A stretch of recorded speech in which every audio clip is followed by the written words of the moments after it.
In this video, I want to try to generalize all the different ways we could write the answer to a second order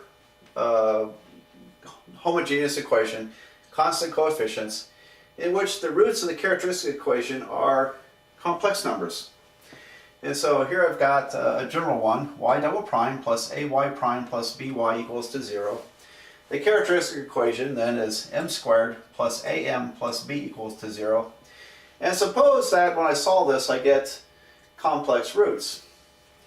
Now it turns out since these are real numbered coefficients, whenever you solve a quadratic equation with real numbered coefficients, when you get complex roots, they come in conjugate pairs.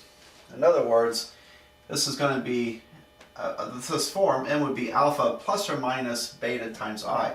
So it's alpha plus beta I and alpha minus beta I.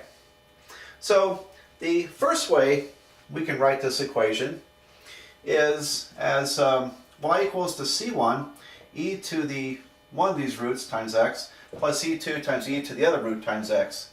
It has a disadvantage in that we're dealing with complex numbers and exponents. Just kind of a mess. And just looking at this, I see we could probably factor out e to the x. For example, I think you can factor out e to the alpha x and be left with c1 e to the beta ix plus c2 e to the minus beta ix. So that would be yet another form that you could work on. Alright, but anyway, this is the real numbered form. Now we just saw a minute ago, by using Euler's Euler's formula, we can rewrite this. I'm going to number this. This is number 1, this is number 2. We could rewrite this as e to the real number times x, alpha x, then parentheses, c1 cosine beta x plus c2 sine beta x. There we go. So we can do it that way. Now here's there are two other ways to write this, which may be handier in some cases. As a matter of fact, they are. When we do the spring problems, we'll actually prefer either form 3 or form 4 I'm going to write down. Here's one I want to show you without actually going through all the mathematics, because it's rather messy. But I have done it. It turns out that this is a cosine function is periodic with this term here. The period is actually 2 pi divided by beta if you want those details. And here's another periodic function, same period, 2 pi divided by beta. And so imagine the cosine function moving along like this. And the sine function is, and it might be higher or smaller because these C2s, work with your amplitude. The sine function might be, we'll say it's like this. And let's see if I can get this right.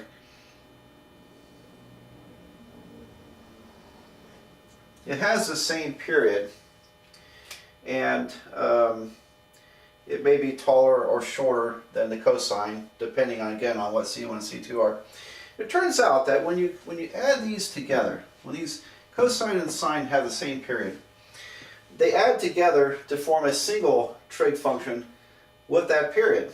But it does change the phase shift. It moves it around. So here's what happens. Without going through another 5 or 10 minutes of trigonometry here, let me just write it out.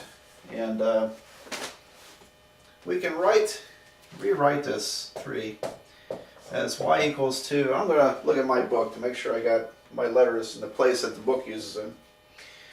The first one they have is c e to the alpha x times the sine parentheses beta x plus delta. And then equation 4 is y equals to c e to the alpha x cosine, and I think it's a minus sign, so it's beta x minus delta. So to keep the same deltas, we end up with a plus and minus here. All right, so let me kind of explain that. Again, you see sort of the real part of this, the alpha a to the alpha x, still factors out. And in this case, I still have two constants.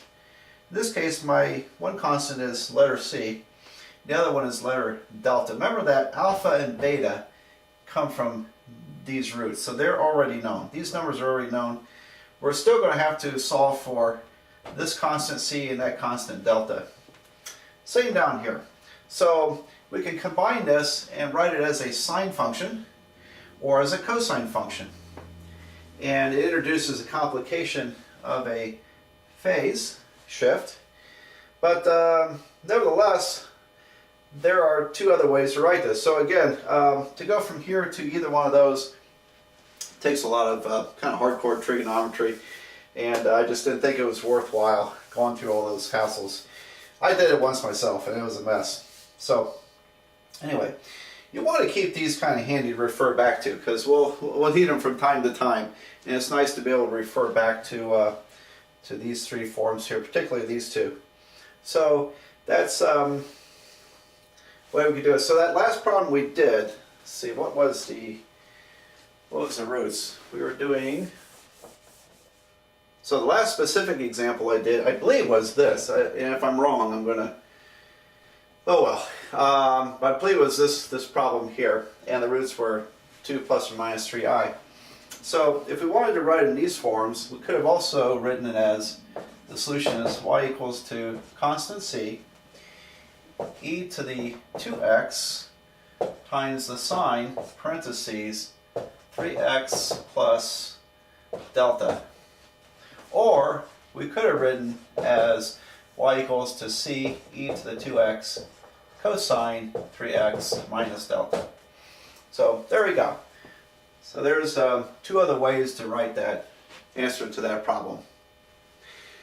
Well, okay, now I think I mentioned this earlier. When we go to solve other problems after this, in which the right side is a function of x or a function of time, then it becomes a non-homogeneous equation. We're going to term these solutions as complementary solutions, and we'll write it as y subscript c. And then we'll calculate the particular solution associated with the right side. So we'll get into that next.